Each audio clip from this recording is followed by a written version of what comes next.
And now on Who's Views, a Doctor Who fan joins JT for a little chit-chat.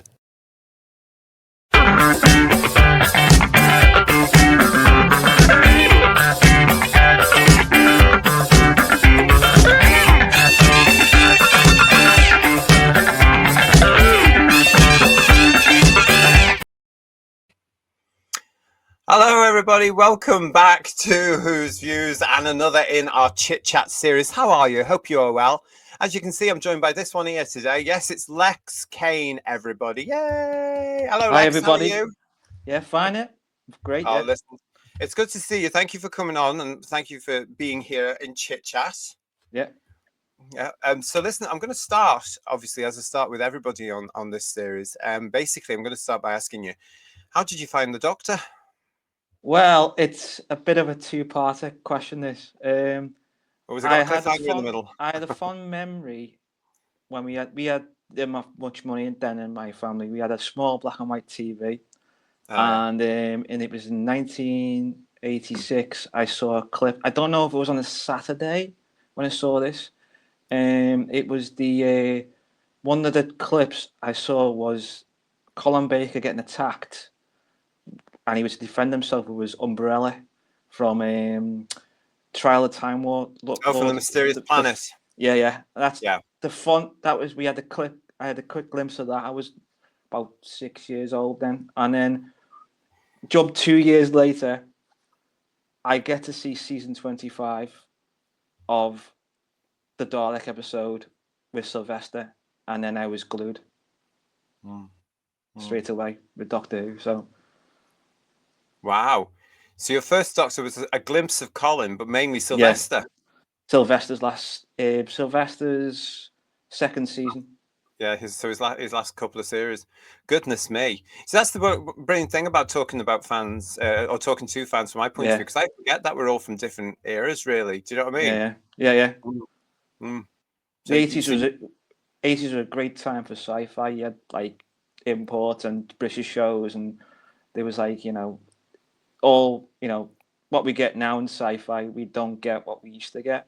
Well, is there any sci-fi around today, I wonder? They call it no sci-fi, but it's not really, is it? No. So what other science fiction shows were you watching then as a kid, apart from Sylvester McCoy's Doctor Who? I watched when I was a kid Star Trek, the original series in the 80s and 90s, yeah. And I got more glued to Next Generation, but my favourite one was Voyager. I watched a bit of Babylon 5, but you could tell there's a little bit of a mix of Star Trek in there too. Sometimes. Right. Yeah. Voyager's 30 years old this year, isn't it? Yeah. Amazing. So how did you find those shows? How did you get into them? I got into it. We slowly got onto cable television, which was called Telewest here at the time, and they had like a Star Trek anniversary day, and they had like a marathon of Star Trek DS9, and I saw Voyager there, and then I thought, what's this show? And I got into it. It was my Lost in Space with Star Trek, which I loved the idea of that, and the mission was to get home, and really enjoyed that story. So. Are you a fan of all shows, or is there one particular favourite then? I'm a variety. I'm a bit of a variety. I got into Blake 7 in the late 1990s when it was re-aired on BBC Two, and that's how I got into Blake 7. And I really enjoy Blake 7. And so, how old were you when that was shown? Well, it was relaunched. I probably was 15. Okay. At the time. Right age to watch it because it's a lot of stuff in it, isn't it? So, yeah. Nice. So, all this science fiction stuff that was around with you as well. What I take it you discovered Star Wars as well. Yeah, I watched it in 86, 87. New Hope on a black and white TV. Gosh. And then when we moved house, we got a colour television.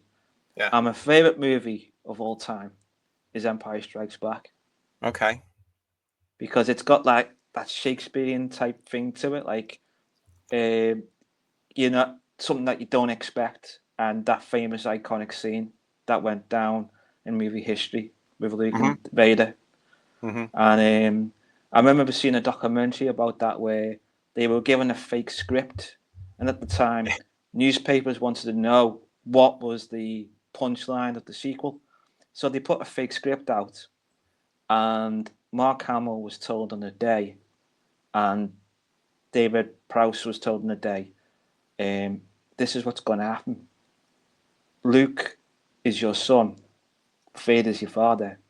And they told James L. Jones, and he thought they were fibbing, and he thought in the last movie they'll probably think it's just a lie, and everybody when he saw Return of the Jedi knew, oh yeah, it's true.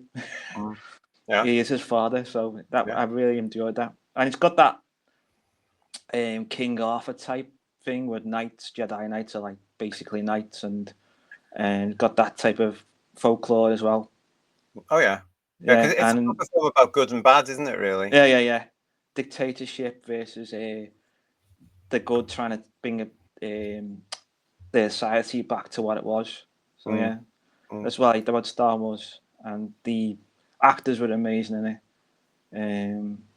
I remember seeing Empire Strikes Back, and when I saw the picture of Mr. Bronson, I thought, I recognise his face from somewhere. And then I was watching reruns of Grange Hill. I said, there he is. Michael's, yeah. Yeah. Clever actor. He was lovely. He was a lovely guy, yeah. So when did you see The Empire Strikes Back, did you say? I saw it on television, and I was I see, okay. Glued to it. It was on at Christmas time in 1993. That was the first time I saw it. Yeah. Because they used to put them in odd orders on ITV. They didn't always put them in order, because they used to, as you know, in the 80s, used to put. There was only 3 of them. How could they do that? Yeah, they used to do it with Superman as well. They used to put Superman 2 on, and then like Superman, the first one was like on New Year's Day. You think, what's going on here? Always in.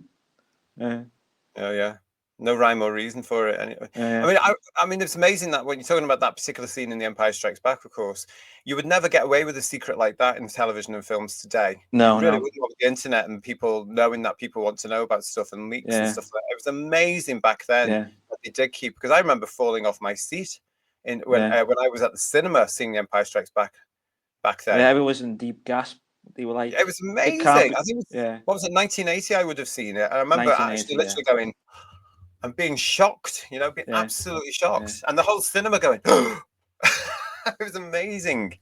And there was a few people thinking, oh, I think he's lying and all this, when he first saw it. And then when he saw Return, they knew it was true. Well, there were 3 years left between the films in those days. 3 years of speculation, and it was in the media. It was in what we now know as fan base. It was fabulous. It was in the comics. It was in the letter pages of Star Wars Weekly. Star Wars Monthly. What I liked about the original trilogy was it wasn't based straight after. It was like a bit of a time jump in some of the stories. But that's where the sequel trilogy failed, because there was no time jump. There was like, when I saw Force Awakens, I thought it was an okay movie. Right. Last Jedi, I had to think about what I saw. And then Rise of Skywalker was like 2 films in one. It wasn't really a third part movie. And there was like Last Jedi was based 10 minutes after Force Awakens. So there was no time jump. Right. They were getting off the planet straight away. So were they? Yeah. And I don't remember. Last Jedi, because they said that was where the fans were disappointed. Said there's no time jump. They're just going straight into what happened before. So it's one long day. Doctor Who tends to do that occasionally as well. I don't remember. I'll be very honest. I went to see that the first one of the new ones. What was it? 7, episode 7. They called it. Episode 7. What was that called? Force Awakens. Force Awakens. I went to see that and thought, I've seen this before. Because to me, it just felt like a rehash of my Star Wars, the first Star Wars, the brilliant Star Wars. And I thought, I don't like this. And then they killed off Han Solo. And I was just like, excuse me, you don't do that. I know Mr. Ford must have had some hand in that. But I was like, no. And it didn't. I was so excited about seeing Luke, Leia, and Han and Chewbacca and the droids together again. And I didn't get that. And I thought, this is really naff. So I never bothered with the second. Well, I did go to see the second one, but I fell asleep during it. Yeah. I remember a story I heard, and apparently it's true now. What? George Lucas sold his scripts of 7, 8, and 9. And I've heard that to Disney, what happened was they didn't want to use them because they wanted to make it, at the time, we didn't know at the time, to make it more diverse. So his stories were going to have all the characters back and have their children be part of the legacy of the story. And Lando was going to be in it, in all three. Han and Leia were going to be married, like in the books. They were married. And Luke and Mara Jade were supposed to be in it. And never happened. They changed it, changed the characters, changed... Han and Leia's son was named Anakin, after his grandfather. And he would turn to the dark side, so they changed his name to Kylo Ren, changed his backstory. Yeah, well done. And Rey was supposed to be his twin sister, and she was going to have a different name from the books, so they changed everything. And I remember when they didn't know her origin story, they just said, "Oh, you're Palpatine's granddaughter." And so there's this rumor for ages that was that in the books? Sorry, I haven't read the books. No, not in the books. Disney Disneyfied it and changed everything. I see. Right. And the story now is that George is going to try and buy it back, allegedly, and do an Elseworld 7, 8, and 9. Is that a fan rumor then? This sort of thing that's coming up, because why would he want to do that when he got billions out of the sale? He got short. Sell it, do you think? He got shortchanged by Disney. The deal he didn't want, the deal that he wanted didn't happen.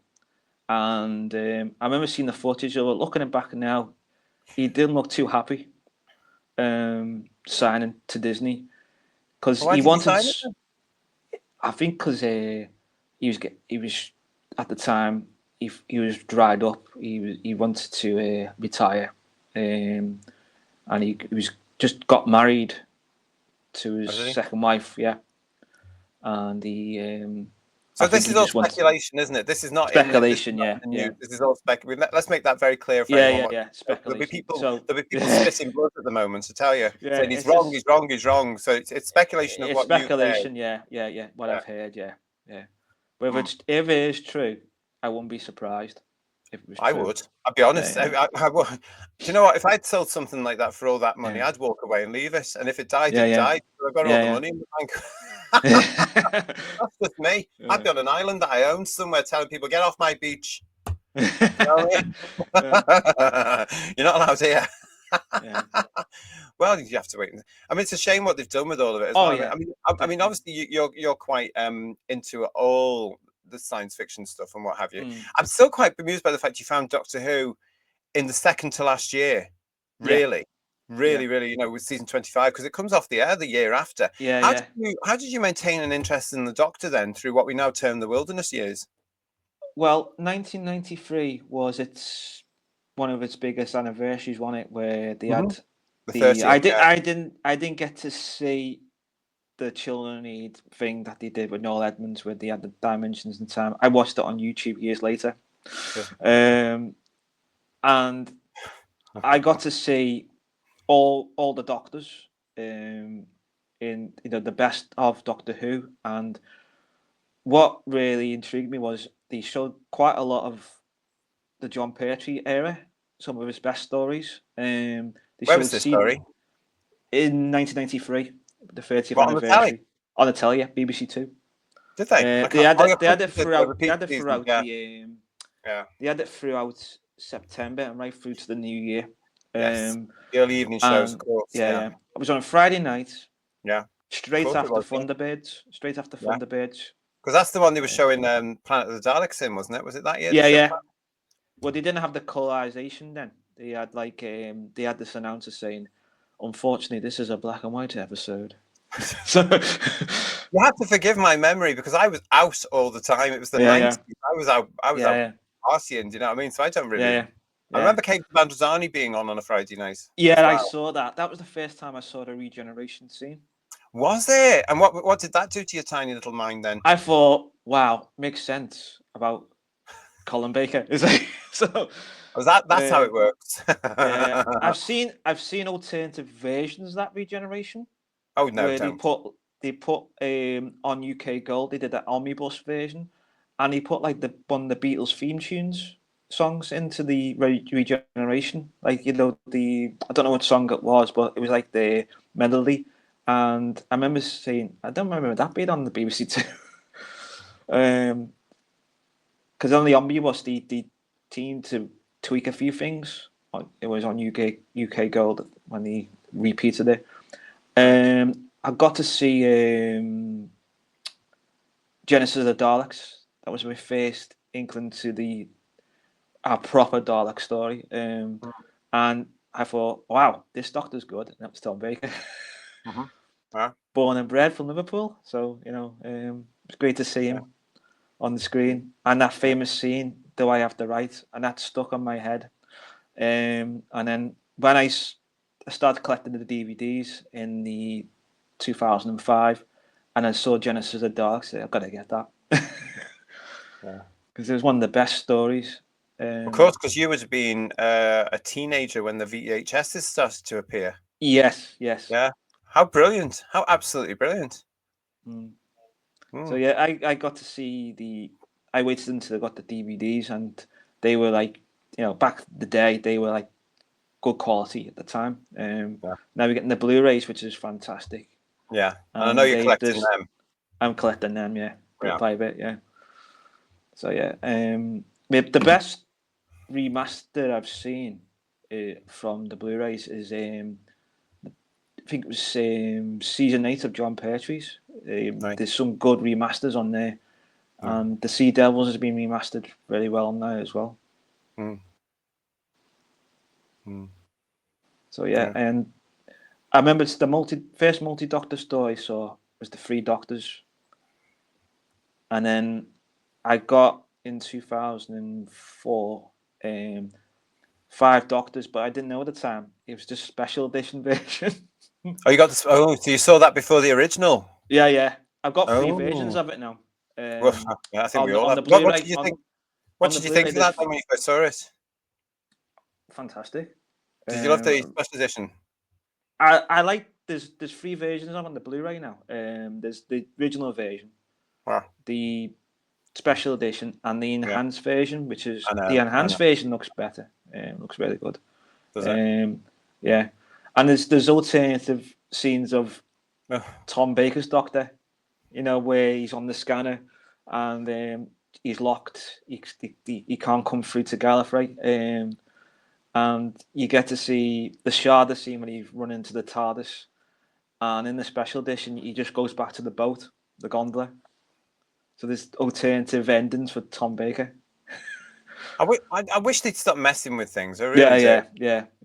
Because I watched I haven't seen the 20th anniversary edition. What was it? The 20th Blu-ray edition. I haven't seen that one yet because it's not out on standard yet. So I've seen the other one, but the special edition they did, I was horrified when I watched it. I thought, what is? I just did not take to it at all. I never watched it again. I'm very fussy when it comes to my Doctor Who episode. The original everyone's to their own taste. That's what everyone has their own taste. We just they keep messing with things, and I just think, stop it. It's like all these blooming coloured, but we get the Daleks in colour and we got the War Games in colour, and I just think, stop it. What did you think of those two? Because I don't have a license fee, I saw the clips on YouTube and I thought, what on earth is this? Because they put in the regeneration noise for the War Chief saying now he's the master. I thought, this doesn't work. He's a separate Time Lord. And putting in I think it's with modern Who, the regeneration is spoiled now. with the gold and all that, you know, then he's going to regenerate now. There's Yeah. no like different version of a Time Lord that has a different way of regenerating, so you don't know if he's going to regenerate or not. Like in case of Anjanazi, can't really say that word. Antazani. You didn't know he was going to regenerate. You thought, he's going to die here. Well, you didn't, but we did, because we knew it was Peter's last story. We knew Colin Baker was coming in a few weeks' time. We did at the time, but it was always for those of us that were watching it first time round. It was always a sort of excitement in a sense of how they were going to do it, because I vaguely remember the Pertwee to Baker one, vaguely, and it was very quick. And the one that stood out for me more was the Baker to Davison, which was beautifully done, in my opinion. If they ever mess with that, I'd really kick off. So a few short years later, when we're getting Davison to Baker, it was quite exciting. And at the time, I remember thinking, wow, they've gone for this one, because that was all more or less new effects that you would normally see on the Pops or something. It was very good, you know? I mean, I remember seeing Matt Smith's last episode, and they've loosely sort of based it on the Pertwee Baker regeneration, which dead quick.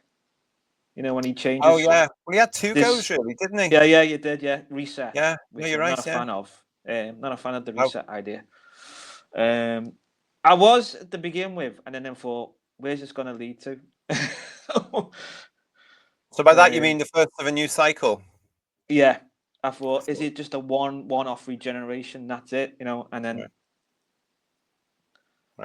Yeah. Well, Chibnall's rewritten all that now, because it's infinite now, isn't it? Yeah. I mean, I remember hearing from one of the doctors said, I think they're just looking for work, actually. Sylvester said this. He said, well, I can be the doctor all the time now. I thought, well, hang on, you've already been the doctor. You died in the TV movie and became Paul McGann. You can't be the doctor again.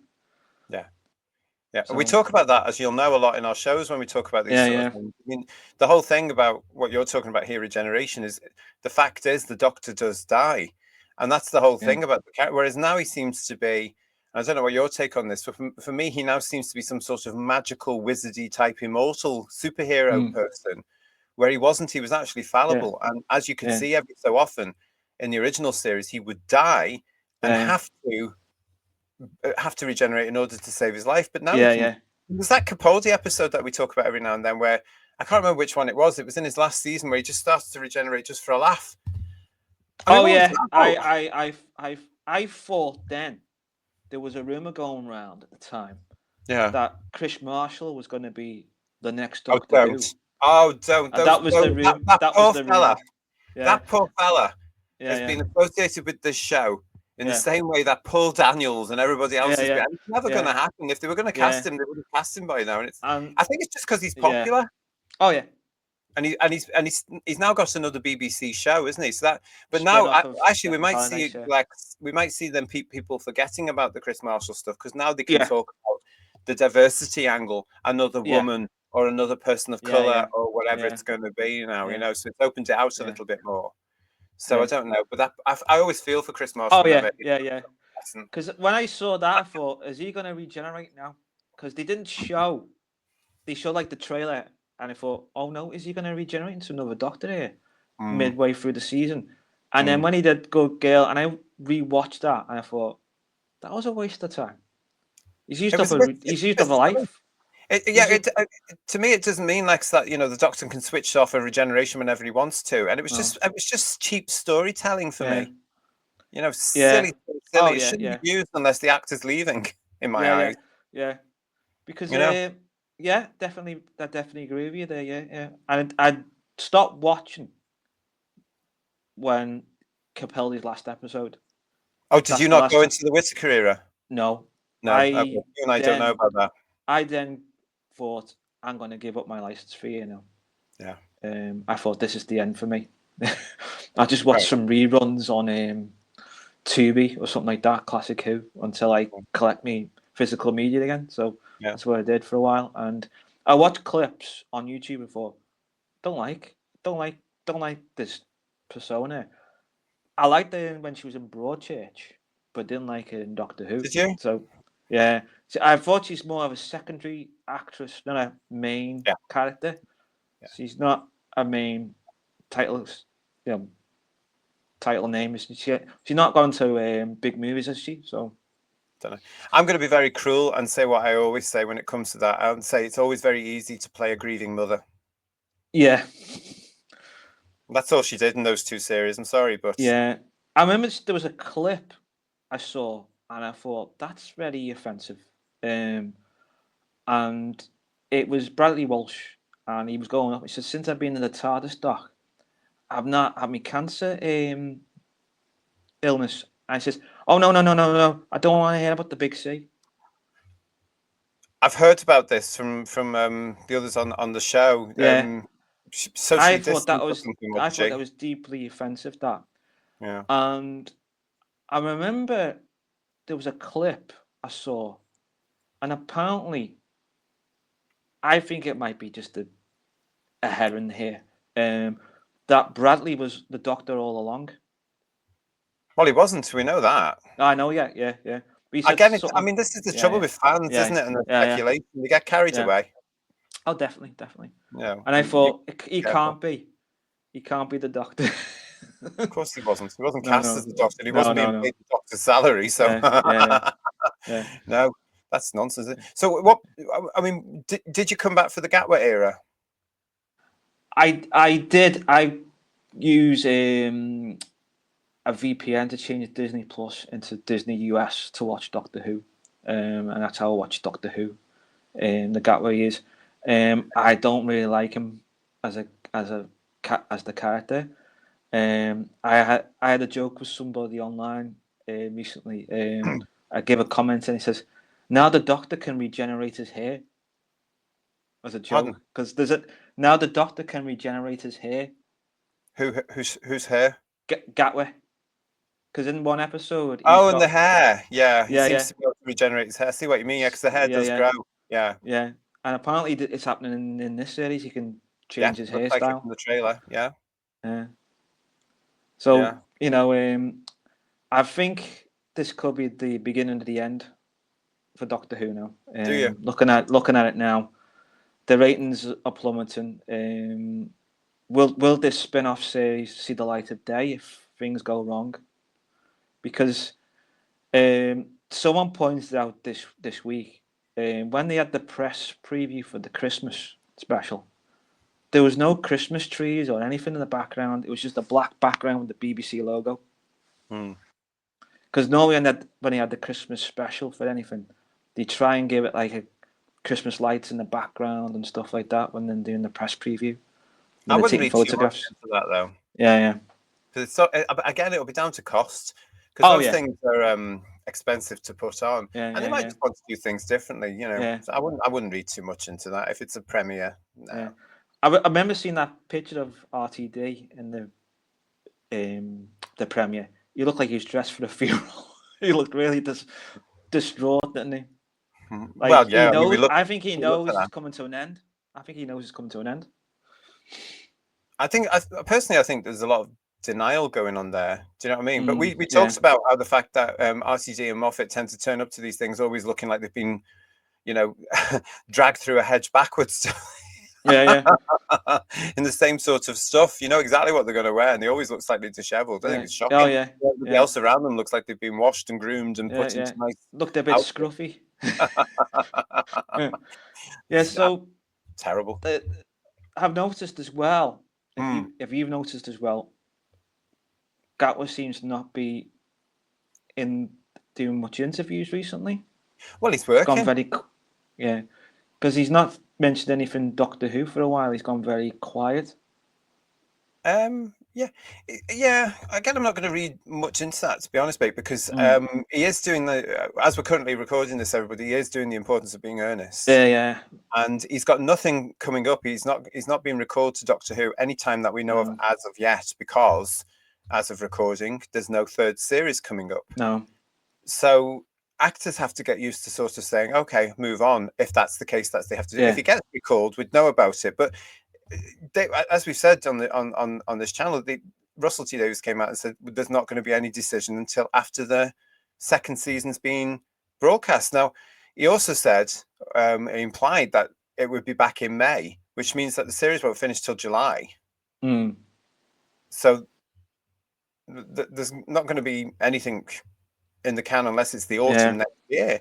So it's all very tight timed, isn't it, really? But no, you're right. I mean, he's quiet, but I think it's just because he's working on other stuff. I mean, he is apparently going to be something after The Importance of Being Earnest. He's got something else coming up, I think. So I hear, but I don't know what that is. It's not Doctor Who. Yeah, it's like with the trailer. I think it's been copy and pasted, like from Movie Maker. It looks very like something that you can do yourself. It just looks very amateur. You know, it doesn't look like, wow, this looks great and all this. And the giant animated cat has been done before. It's not something new, you know, coming off the screen and all that. I mean, there's been loads of films like that in the 50s and 60s and throughout there have done that. So it's like, oh wow, this is something new. But no, it's been done before. Well, I think it was done in the Doctor Who magazine comic strips in the past as well. I'm sure it was. Yeah. But I've certainly seen it in a comic strip, and I'm assuming it was Doctor Who. Yeah. Because I used to read the Doctor Who comic strip vividly, or regularly, of course, in Doctor Who magazine. I think there's a little bit of a copying of. I remember seeing the last Doctor Strange film. There's a little bit of that in that trailer. It looks a bit like that, you know, the way it's been put together. Very Disney-fied. I could tell. I was thinking, there's some things I recognise here. What's going on here? Really? But they've not. It's not been an original trailer idea. What they've done, they just put pieces together, and it's not like, oh wow, this is bringing me back. Yeah. Well, it wasn't really a trailer, was it? It was a tease. No. I mean, the trailer will come nearer the time, won't it? That's going to be interesting because when the trailer for Series 2, the proper trailer actually does drop rather than the tease at Christmas. It's going to be interesting to see what the reaction, if any, is like. Yeah, because the last trailer was like average. It's like that was it. And it also came out, if you remember, at the same time as that thing with Lou Jameson and the Daleks for the box set. Do you remember for season 15 box set? And that got more excitement. That was more views. Epic. That was more epic to me. I think they should do them again because it's a shame that they're not going to do them anymore. They really, it's sold. I pre-ordered it straight away, and it's sold because of the trailer. Oh, come on, be honest. You would have pre-ordered it anyway.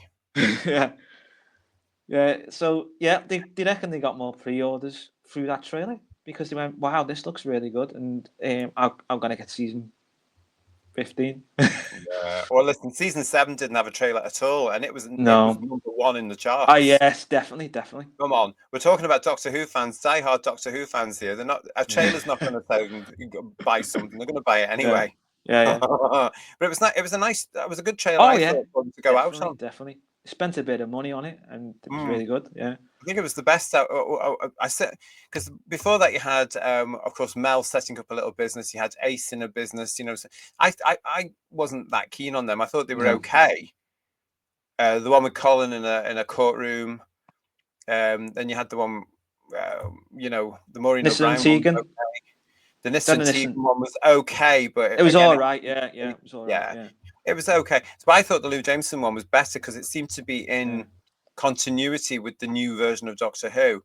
But what do you think about this thing about, you would have heard me talking about as well, this thing, I've got this issue with fans having to try to tie everything in Doctor Who up together.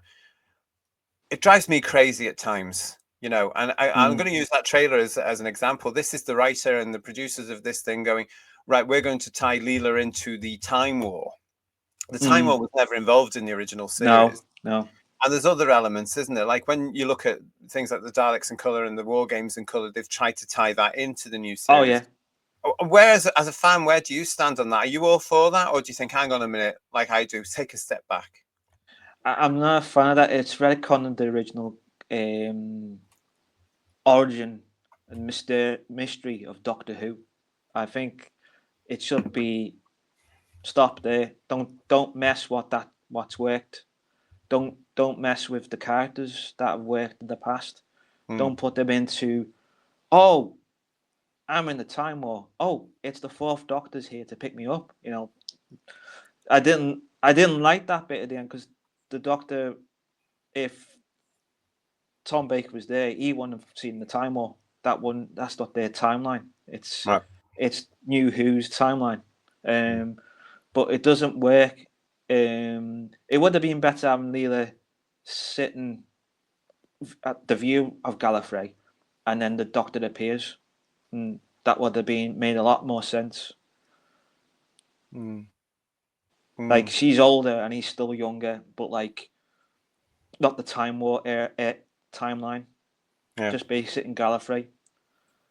I just don't understand this obsession with trying to tie everything up to make it canonical. Not a fan of that. No, I'm not a fan of them. I was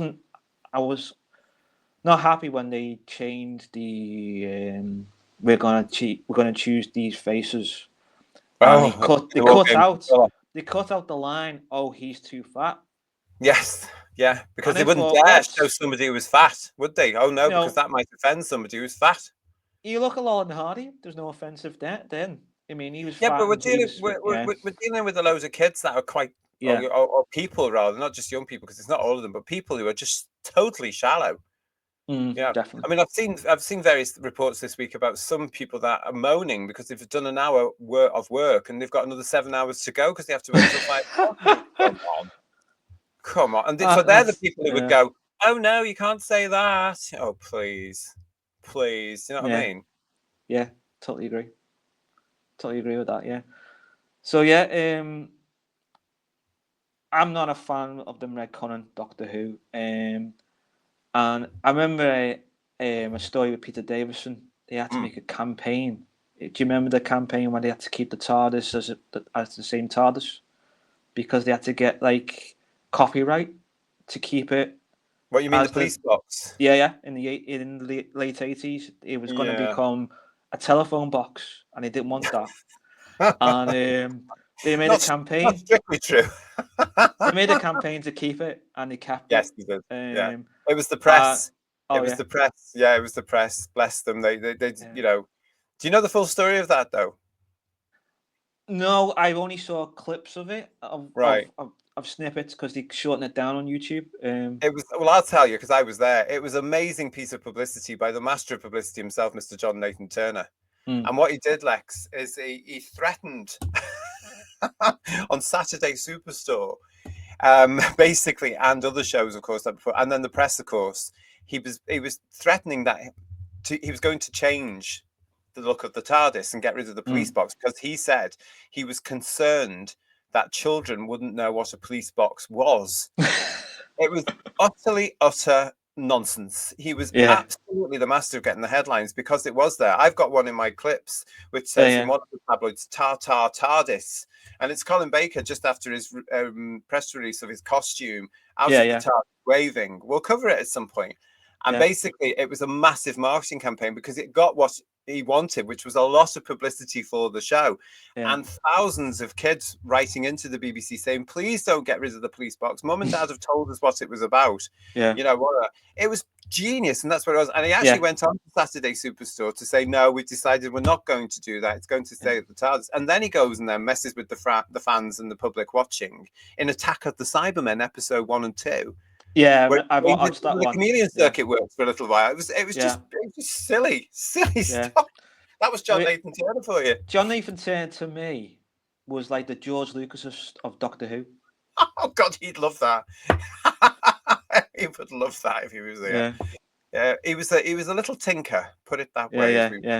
Part of the world, he was a little tinker, and he was very mischievous when it came to things like this. But I've said it before. He was actually slightly ahead of his time when it came to publicizing the show running the show, because John was a producer, as you know. Yeah. But today he would be a showrunner. Yeah, I'm not a fan of that name, showrunner. It's Americanized thing, isn't it? It's American. Yeah, but John was ahead because that's what he was doing. Oh yeah. I mean, I remember. Have you seen the documentary on one of the Doctor Who DVDs where they had original Eighth Doctor in line? Original Eighth Doctor before Paul McGann. It was like some radio presenter, and they were going to reboot Doctor Who with a telephone box. It was going to go ahead apparently, and it's in one of the Doctor Who DVDs. You're not talking about David Burton or something like that, are you? David Burton, yeah. It was going to go ahead. Don't believe all that. It was nonsense. It was not. The Yeah. BBC were not behind that at all. It was, Yeah. again, it was a con. This is Yeah. great when I meet people of your age who've been Yeah. taken in Yeah. all about it, because I can correct you. Yeah. It was a massive con to get publicity for Burton. He Yeah. said he was actually on set at the BBC at the time, filming. It was not true at all, and the BBC were just so not bothered. They let him get on with it. He even has a car with David Burton, the new Doctor Who, written on the side. If I was the Yeah. BBC, I would have clamped down on them all, saying, "Oi, excuse us." He was a radio DJ, wasn't he? He was a DJ, yeah, Yeah. yeah, Yeah. yeah, yeah, He did yeah. the documentary on the Doctor Who DVD saying, "I am the unknown Eighth Doctor." Please. I mean, again, Fantasy Gaga land. They may have Yeah. tried Yeah. what loads of other Tried people to. were doing Yeah. by bidding things, but the BBC were not interested because they had their No. sights set on Steven Yeah. Yeah. Spielberg. Yeah. Oh yeah. He was a big fan of Tom Baker, Spielberg. Allegedly, yeah. I Allegedly, yeah. don't believe that either. Yeah. I'm sure he was aware of the series. In fact, I know he was aware of the series, but it was Phil, wasn't it? It was Philip Yeah. Siegel that was Yeah. driving it, and he worked with him. Yeah. And then when he left Spielberg, he took Yeah. Doctor Who, Yeah. And then and the rest is history. I remember when they were trying to make an American deal, to make it American, and I thought, please don't be true. Please don't be true. I mean, you've done this before. They were going to approach David Hasselhoff to be Doctor Who. It was one of the rumors, yeah. And Kit was going to have the voice of the TARDIS. Yeah. I thought, no, yeah. It's partly true. I think Philip Siegel did come back saying that they were at one point in one of the scripts, and there were many awful scripts they had for this thing. There was one where the TARDIS would talk to the Doctor. Yeah. There was an element of that there. Yeah. I suppose we now call that AI. we got a little snippet with Capaldi's last episodes where the TARDIS was sort of making some R2D2 type noises. Well, in my head, of course, the TARDIS did always talk to him with those funny squeaky noises, and especially in the Doctor Who monthly comic strips, Lex, it always sort of warped at him. Yeah. I mean, how old were you when the Paul McGann movie came around then in '96? I didn't see it the first time. I saw it on reruns. When did you see it? I saw it a rerun on the Sci-Fi Channel. So when was this? Late 90s. And he split it into two parts originally, What? and then they put it as a full-on movie in midday. But it kept taking affect breaks, and there was like scenes were cut out, and because back then Sci-Fi was showing other products. They were commercial channel, yeah. Yeah, they were commercial channel, yeah. They've gone streaming now. So yeah, I remember seeing that, watching the couple. It was on at like 10:30 in the morning. So you're in your teens at this point then? I was about 18, 19 when it came on. So what did you think of the Paul McGann movie when you got to see that eventually? I thought it was all right. I thought it was a little bit Americanized, a little bit. Yeah, definitely, yeah.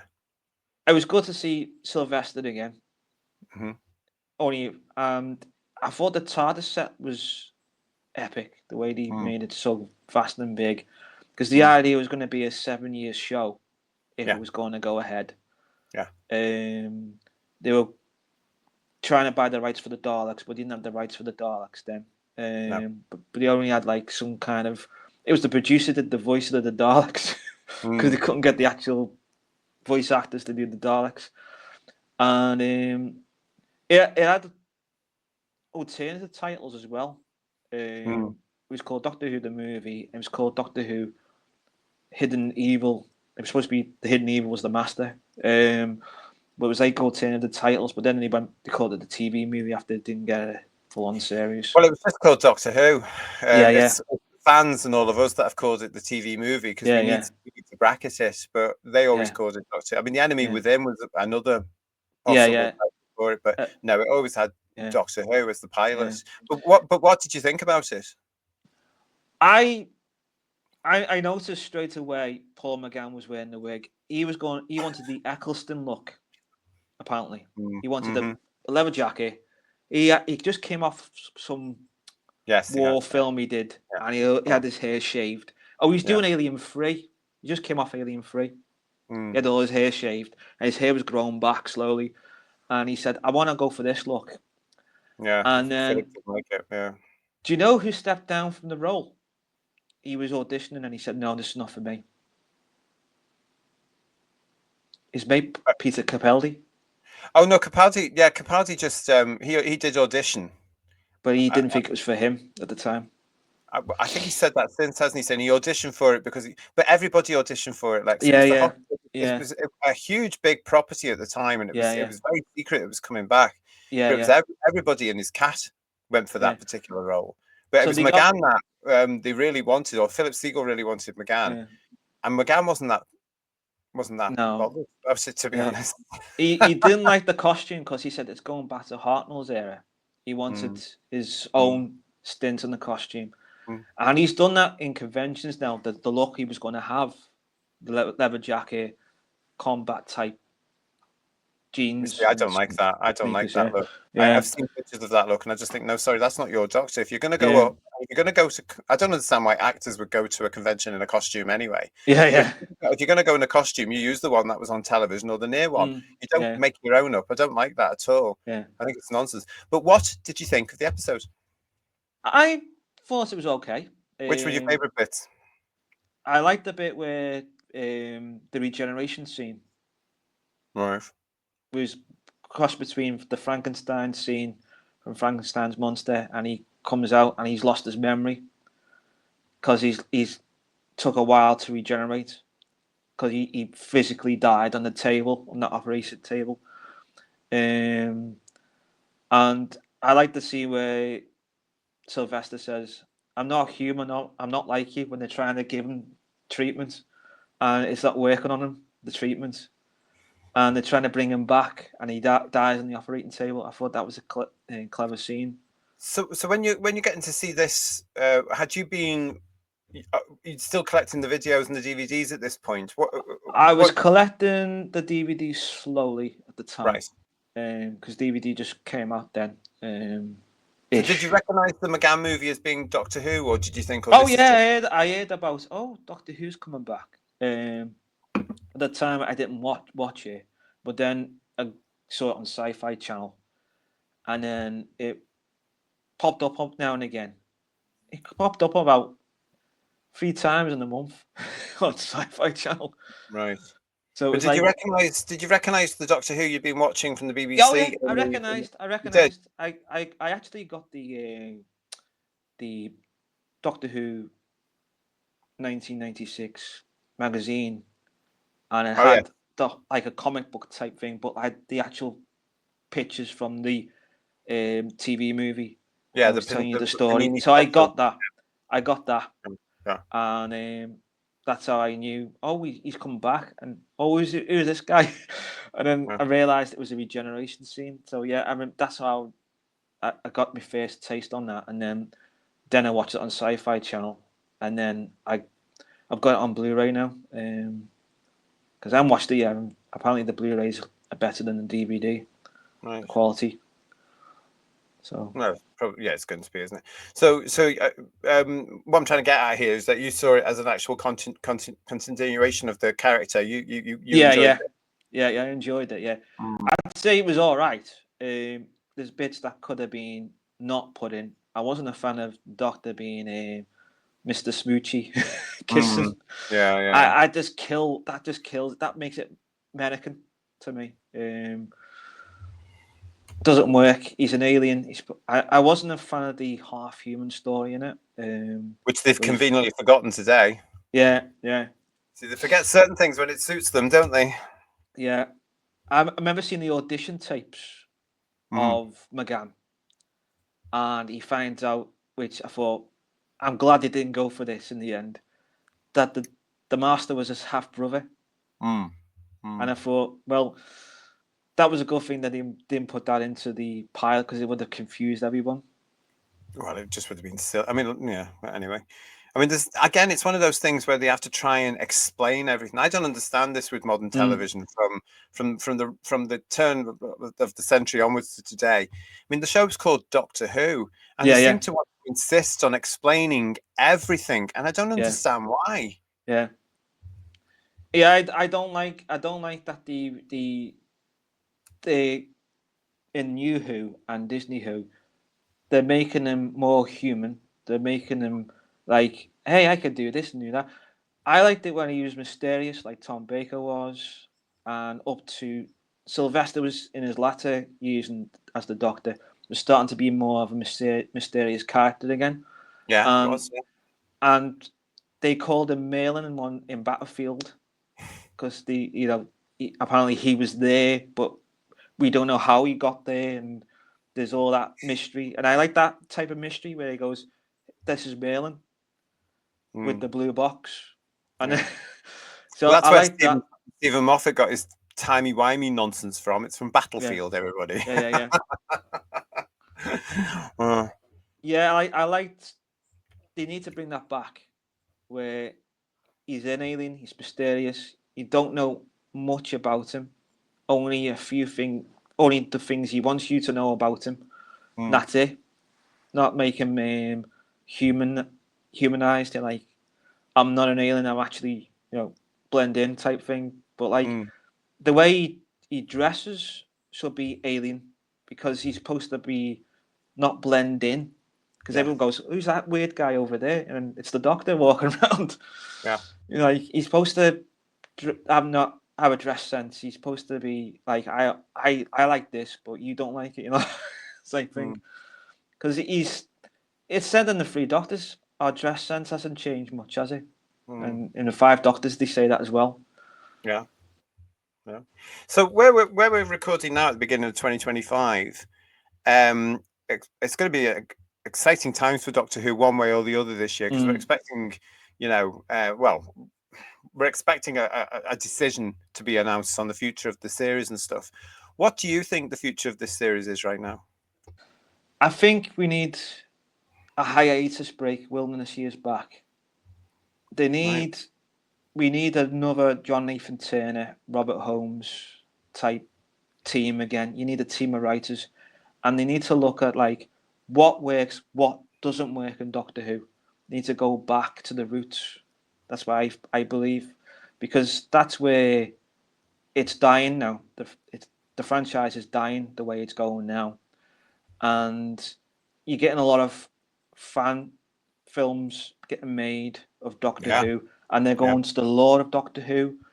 Like you just look at the Gene Roddenberry archive Yeah. thing they done on YouTube. They went Yeah. back to the lore of Star Trek Yeah. straight after Generations. That scene apparently based on, Yeah. and Brilliant that's scene as gone well. number Yeah. one. Gone number one. That's where I think Star Trek and Doctor Who have got a future. It's YouTube. If you get the proper teams involved, Wow. writers involved, that's the future. So you don't see it staying on something like terrestrial television or on the streaming platforms as it is now. No. I think You don't. YouTube's its future. They're Mm. trying that now. Actually, they're putting on a 24-hour channel on YouTube of Classic Who. They've done it actually for the Yeah. Bill as well. The Bill's now They on did YouTube. not, did they? The whole of the Bill's episodes are on YouTube from Oh my series god. one right Oh to the my end. goodness. I have noticed this over the last few weeks as Yeah. well, as we're recording again, beginning 2025. I have noticed that I get notifications for some bizarre reason. Oh, broadcasting now on the Doctor Who YT channel is this themed show or this themed show. And I've just been thinking, what are they doing here? What did, because they're on for quite a long time. They can be on for about an hour or 2 hours. Yeah. I've seen Capaldi ones. I've seen a Matt Smith one, and I think I saw the 70s one. Yeah. I haven't watched them because why would I do that? No. But I just what are they doing? And do you reckon they're testing the water then for something? I think they're testing the waters because they know the BBC's future's coming hopefully to an end. They're thinking we've got to do something quickly. We've Mm. got to. They know now people's tastes have changed. They Hmm. know people can now watch a film instantly after seeing it in the cinema with less than 3 months now. I know, isn't that amazing? Yeah. I think that's the best thing that's happened when Yeah. we had lockdown. They changed the rental format because it used to be 6 to 12 months sometimes Oh years God, yeah, ago. it was a year later. Yeah, Yeah, yeah, I yeah. think now that's the future. Like I would say to someone, I bet you one day you go and see the film, and they'll say at the end of the film, pre-order your copy. It's going to be available in the next 6 weeks. You might be right, because Wicked, of course, was a phenomenal success. Wicked Part 1, huge success at the end of 2024. It's now on the streaming platforms to buy. Yeah. And the DVD is out soon, and the Blu-ray is out soon. And that's just Part 1. And Part 2 of that film is available at the end of 2025. And then in 2026, you're going to get the big, I say for Christmas 2026, at the end of the year, you're going to get the big 2-part record and DVD and Blu-ray and Steelbook and all this sort of stuff, you know, because they'll package this thing 3 or 4 times. But you might be right there, because it's all, I mean, it's not about the consumer anymore necessarily. It's about the money now, isn't it? Yeah. You got the power now to make your own home cinema. You can, you can. I mean, I'm upgrading my cinema room bit by bit now, and I'm going to hopefully get an ultra short throw projector, which apparently they're fantastic. And you can have the same cinema experience at home as in the cinema. It's you know, you want that feeling after you've seen the film. It's a surefire way of destroying or killing off the cinemas we've got left, though, aren't we? And I do feel for the independent cinemas, because you know, they need supported as much as possible. Definitely. Not everyone's going to have something like you've got, or like our George from the show's going to have, with a home cinema room and stuff like that. Though I would never have one. I haven't got the room. Well, you can, with these short throws, you don't need a small room. I quite like going out to the pictures though, and I mean, I do. It depends what's on. Because I've been like picking what films I need to see. Because years ago you could just go and see something, and then now you're getting like, you know, a political message. You know, if you have a religious belief, you're attacked. If you got a certain belief in something, you get attacked. Well, hopefully that's changing now, eh? I know. Hopefully, it's changing, because you know, you want escapism, like original Star Wars. You want to have escape from about wars that are going on in our society, and you know, reality. It's cool. Reality. Yeah. Totally. I mean, that was the whole point of science fiction and fantasy, wasn't it? Because it took you away from the mundane day-to-day life and all the problems and all your own personal problems and everything. It took you into a completely different world. And now they've taken all the modern day stuff, shoved it into our science fiction and fantasy. And so it's no wonder millions and millions of us have turned our back on it, saying that's not what we want. No.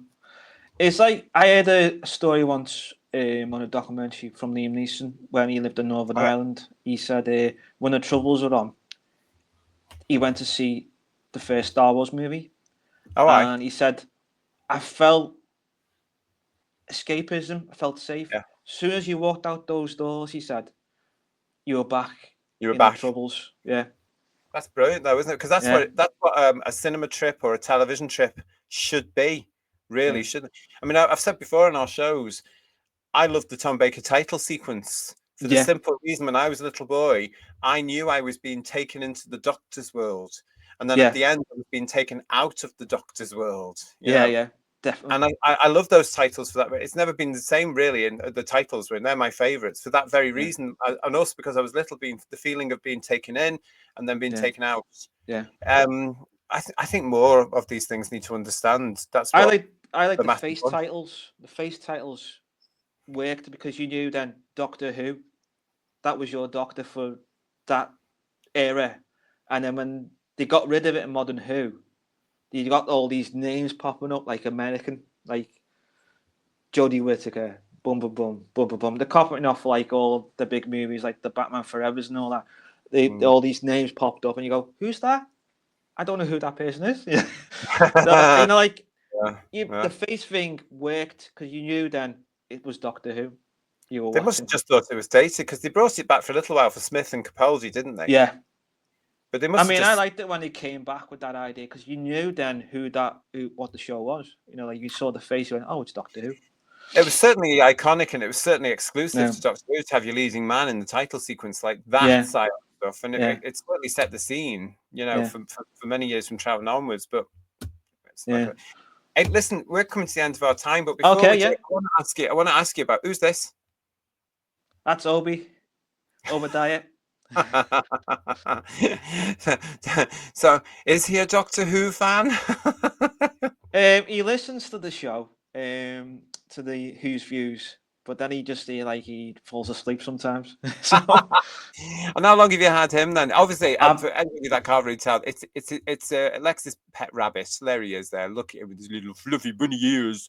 I've So, had him since I've had him for nearly 3 years. oh bless, and he's Yeah. happy and healthy. Yeah, he's happy and healthy. Yeah, Yeah. he went for his nail clips on Tuesday because I'm not confident doing it because you can go wrong if you cut them yourself. So Oh no, I couldn't do that yeah, myself. I'd take them to the vet. Yeah, it's part of the Yeah. deal he's on, so they'll do it for me. So Let the experts do it. Oh no. yeah. Oh, but you sent me that picture ages ago, and I just thought while you were on here now, I just remind you of that. Just thinking, Yeah. isn't it cute? Look at that Who viewers. Another a Who viewer bunny. Yeah, Oh, so cute. he Isn't he? changes different colours through. He has like a winter coat and a summer Is he a coat. magic bunny? He goes like a cafe latte type colour in the summer, and then he goes like a dark toffee brown colour in the winter. I didn't know that about rabbits. Aren't they clever? Yeah, they like cats. These shed the hair. Yeah. Yeah. Well, you remind me of that that fella from the Liverbirds who had rabbits. Do you remember? Do you want to see me? Oh, you won't. You're too young. He used to say, "Do you want to go to see me rabbits?" I can't I remember his remember name. hearing about that. Oh, so funny. He was just Yeah. so funny. I can't remember his name now. People will know. They'll tell us in the comments what that fella's name was in the Liverbirds. Do you want to see me rabbits? And he used to talk about his rabbits all the time. Brilliant comedy, absolutely. Listen, Lex, we've come to the end of our time. It's a pleasure to have you on the show. Thank you so Thank you, much yeah. for coming on Chit Chat. It's It's okay, been yeah. a lovely chit chat. Yeah. And thanks for sharing some more info about yourself and your Yeah. and your favourites and what have you, and your Yeah. thoughts on Doctor Who. Great. It's going to be a big year, 2025. We'll see if you're right. Yeah. You never know. Well, you never know what's around the corner. No, don't know. I'm quite excited because we're going to all be talking about it on the channel. I tell you, Yeah. and I know you'll be there with us as well, chatting about it as well. So thank you so much. Definitely, yeah. Thank you so much. Listen, everybody, thank you for watching. And I hope you've enjoyed my chit chat here with Lex. If you're interested in coming on to Who's Views for a chit chat, you can get in touch. There's the address down there. Send me an email like this one did. whosviews1@gmail.com. whosviews1@gmail.com. Let's sort something out. Come on the show. Lex, once again, thank you very much. Thank you, everybody on the channel for watching. Please don't forget to give us a thumbs up down there. Give us a like, and subscribe if you haven't already subscribed. Give us a subscribe. Why not? It's brilliant. And if you've already subscribed, please make sure you are still subscribed. Thanks for watching from Lex and myself. We'll see you again soon. So for now, thank you, everybody. Ciao. Goodbye.